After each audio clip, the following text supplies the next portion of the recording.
was doing a kid show a couple months ago. This was back in July, and as I was setting up all my gear, setting up the PA and stuff, getting my guitar out, this little boy came up. He must have been about, I'd say 5, 6 years old, and he, was asking questions about everything. What's that? Oh, that's the mixer. What's that? Okay, this is the cable that goes to the speaker. This and that, and I was answering all his questions. It was fun.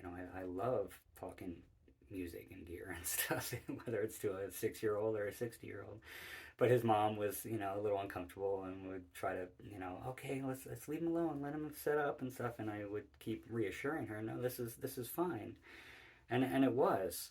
And man, I just, nothing against the mom. She was really sweet, and she didn't want her child to bother me, and I get that, but at the same time, it's like just encourage kids to ask questions and try to answer those questions the best you can.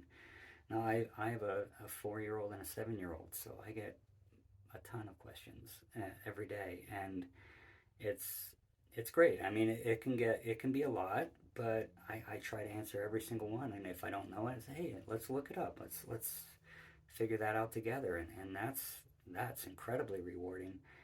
But I, as I've talked about, I was had a natural gift for keeping my mouth shut, so I never had this problem. But there's a lot of kids who, that I grew up with that were naturally curious and did ask a lot of questions, and I feel like that curiosity just got squashed because they were made to feel like they were bothering the adults, like don't we don't have time for your silly questions, and that's so sad.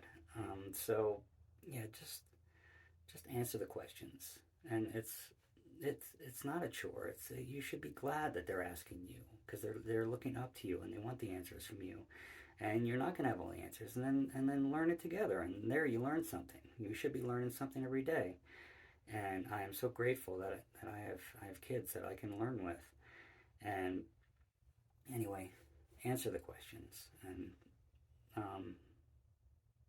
answer the questions.